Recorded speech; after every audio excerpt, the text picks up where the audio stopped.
Tudo bem, galera? Tudo bem, família? Vamos para o nosso vídeo de hoje. Hoje nós estaremos falando sobre o capítulo 18 de Mateus, tá? Estaremos lendo todo o capítulo e depois nós teremos então a explicação daquilo que a gente leu. Vamos lá? Versão NTLH, como de costume. Diz assim: Naquele momento, os discípulos chegaram perto de Jesus e perguntaram: Quem é o mais importante no reino do céu? Jesus chamou uma criança, colocou-a na frente deles e disse: Eu afirmo a vocês que isto é verdade. Se vocês não mudarem de vida e não ficarem iguais às crianças, nunca entrarão no reino do céu. A pessoa mais importante no reino do céu é aquela que se humilha e fica igual a esta criança. E aquele que, por ser meu seguidor, receber uma criança como esta, estará recebendo a mim. Quanto a estes pequeninos que creem em mim, se alguém for culpado de um deles me abandonar, seria melhor para essa pessoa que ela fosse jogada no lugar mais fundo do mar, com uma pedra grande amarrada no pescoço. Ai do mundo por causa das coisas que fazem com que as pessoas me abandonem. Essas coisas têm que acontecer, mas ai do culpado. Se uma das suas mãos ou um dos seus pés faz com que você peque, corte-o e jogue fora. Pois é melhor você entrar na vida eterna sem uma das mãos ou sem um dos pés do que ter as duas mãos e os dois pés e ser jogado no fogo eterno. Se um dos seus olhos faz com que você peque, arranque-o e jogue fora. Pois é melhor você entrar na vida eterna com um olho só do que ter os dois e ser jogado no fogo do inferno. Versículo 10. Cuidado, não desprezem nenhum destes pequeninos. Eu afirmo a vocês que os anjos deles estão sempre na presença do meu Pai que está no céu, porque o Filho do Homem veio salvar quem está perdido. O que é que vocês acham que faz um homem que tem 100 ovelhas e uma delas se perde? Será que não deixa as 99 pastando no monte e vai procurar a ovelha perdida? Eu afirmo a vocês que isso é verdade. Quando ele a encontrar, ficará muito mais contente por causa dessa ovelha do que pelas 99 que não se perderam. Assim também o Pai de vocês que está no céu não quer que nenhum destes pequeninos se perca. Se o seu irmão pecar contra você, vá e mostre-lhe o seu erro. Mas faça isso em particular, só entre vocês dois. Se essa pessoa ouvir o seu conselho, então você ganhou de volta o seu irmão. Mas se não ouvir, leve com você uma ou duas pessoas para fazer o que mandam as Escrituras Sagradas. Elas dizem: qualquer acusação precisa ser confirmada pela palavra de pelo menos duas testemunhas. Mas se a pessoa que pecou não ouvir essas pessoas, então conte tudo à igreja. E se ela não ouvir a igreja, trate-a como um pagão ou como um cobrador de impostos. Eu afirmo a vocês que isto é verdade. O que vocês proibirem na terra será proibido no céu, e o que permitirem na terra será permitido no céu. Eu afirmo a vocês que isto também é verdade. Todas as vezes que dois de vocês que estão na terra pedirem a mesma coisa em oração, isso será feito pelo meu Pai que está no céu, porque onde dois ou três estão juntos em meu nome, eu estou ali com eles.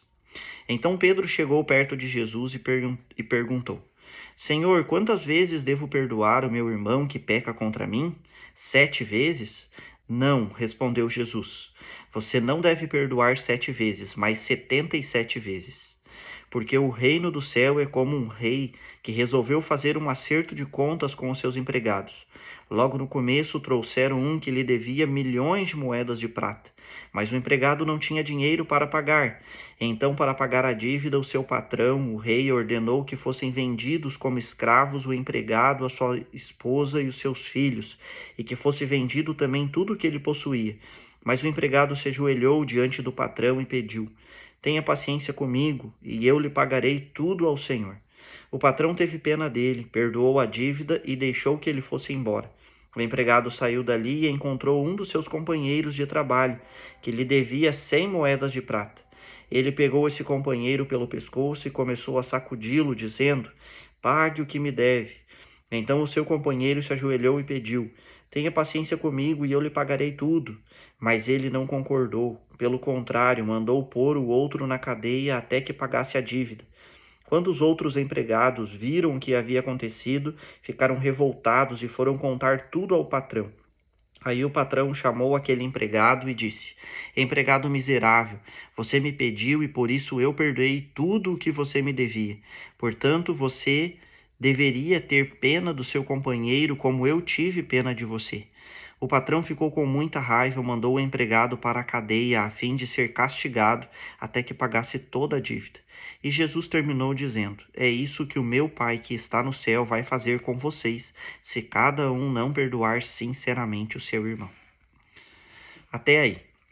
Então esse foi o texto de hoje. E aqui nós vamos ter alguns temas, né? O primeiro tema ali do capítulo 18 é quem é o mais importante no reino do céu. Essa foi a pergunta dos discípulos, né? E Jesus, para responder essa pergunta, ele pega uma criança como exemplo. E ele diz que nós devemos nos tornar semelhantes àquela criança se quisermos entrar no reino dos céus, né? O que Jesus estava querendo afirmar não é que a criança ela não tem pecado, tá? Mas é que a criança ela é humilde, ela é dependente dos pais, né? Ela é simples, ela depende, ela confia, ela é pura, né? Então, Jesus ali, o que ele queria ensinar, na verdade, enfatizar, eram algumas características das crianças, né? Que nós devemos nos esforçar para sermos, então, semelhantes naquelas mesmas características, né? Depois ele vai falar sobre o perigo do pecado.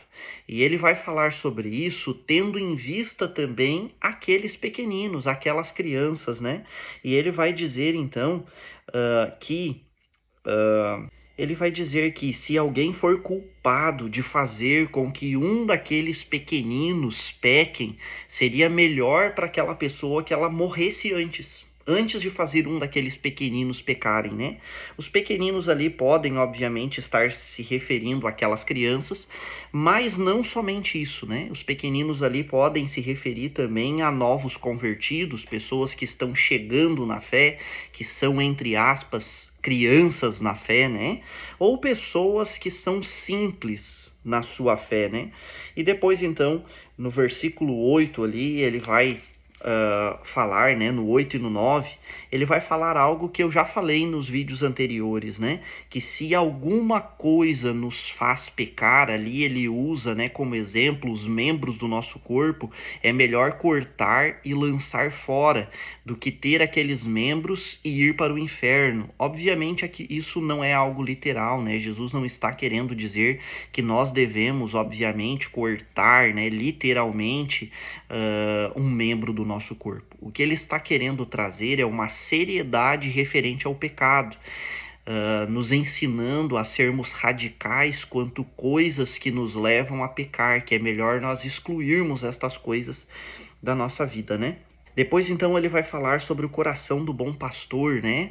E ele vai dizer, então, que esse bom pastor, ele tem 100 ovelhas, mas uma delas se perdeu. O que que ele faz? Ele deixa aquelas 99 ovelhas no pasto e ele vai em busca daquela uma ovelha. Por quê?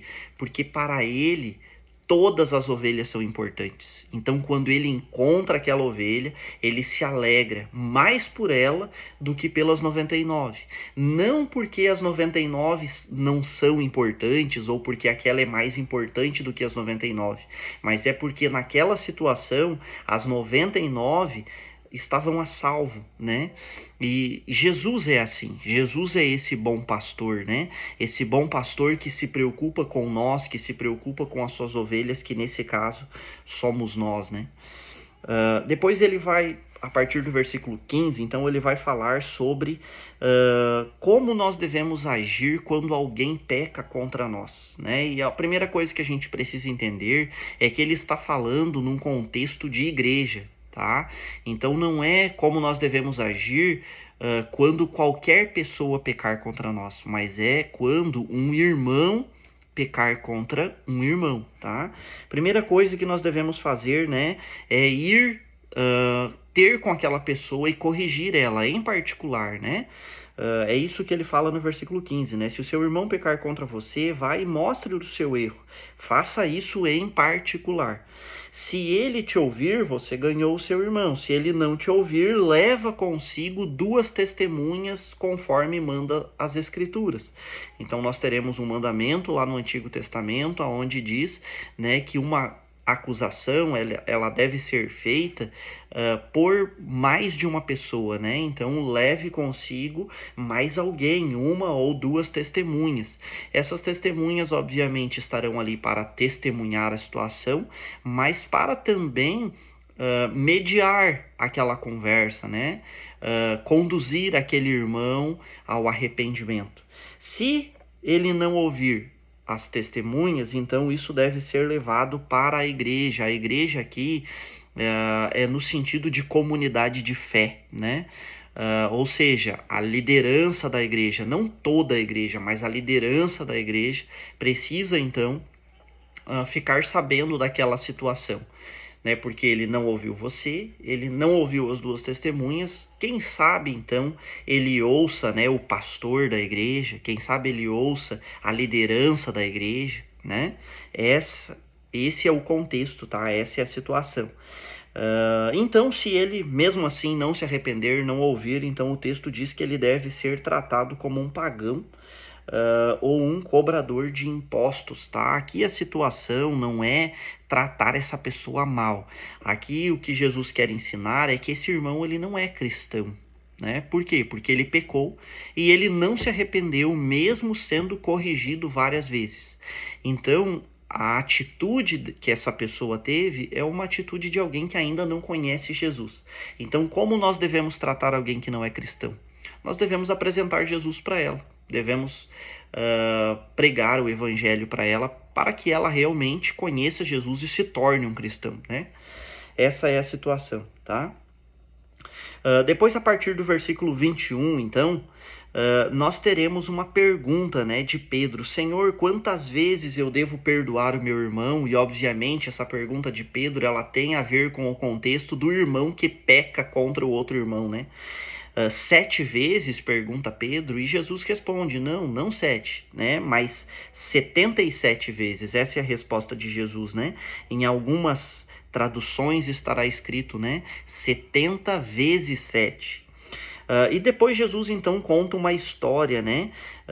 Ele vai falar sobre um patrão que ele foi acertar as contas com os seus empregados. E logo no início, então, tem um homem que deve uma quantidade muito alta para ele. E esse homem não tem como pagar. Aquele patrão diz que vai vender aquele homem e a sua família como escravos, porque essa era uma cultura da época, tá? Alguém que tinha dívida, essa pessoa e a sua família poderiam ser vendidos como escravos para pagar aquela dívida. Era assim na época, né? Então aquele homem se ajoelha, pede que aquele patrão tenha calma, tenha paciência, porque ele vai pagar a dívida. E o que aquele patrão faz? Ele perdoa. Ele decide perdoar a dívida. Quando aquele empregado sai dali, ele encontra um companheiro dele, um companheiro de trabalho, que também lhe deve, mas lhe deve uma quantia pequena. O que ele faz? Ele cobra, né, aquele seu companheiro, e ele começa a apertar aquele companheiro, né? É isso que o texto nos diz. No versículo 28, diz assim: ele pegou esse companheiro pelo pescoço e começou a sacudi-lo, dizendo: pague-me o que me deve. E o companheiro agiu com ele da mesma forma que ele havia agido com o seu patrão, né? Tenha paciência, tenha calma, eu vou te pagar. Mas ele não quis saber, né? Pelo contrário, mandou pôr o outro na cadeia até que pagasse a dívida. Quando os outros empregados ficaram sabendo, levaram então aquela informação para o patrão então chamou aquele empregado e disse o que para ele? Você deveria ter perdoado da mesma forma que eu te perdoei. O que Jesus quer nos ensinar com isso? Que nós devemos perdoar o nosso próximo da mesma forma que Deus nos perdoa. Então isso responde à pergunta de Pedro. A pergunta de Pedro foi a seguinte: quantas vezes eu devo perdoar o meu irmão? E a resposta de Jesus foi, em outras palavras, obviamente, quantas vezes Deus te perdoar, né? Então, quantas vezes Deus nos perdoou? Essa é a resposta, né? Deus sempre nos perdoa, então nós devemos sempre perdoar os nossos irmãos. Tá bom, gente? Esse foi o estudo de hoje. Eu espero que vocês tenham gostado. Um capítulo um pouco longo, abordamos vários temas. E em breve aí teremos o próximo vídeo onde abordaremos então o capítulo 19 de Mateus, tá certo? Deus abençoe.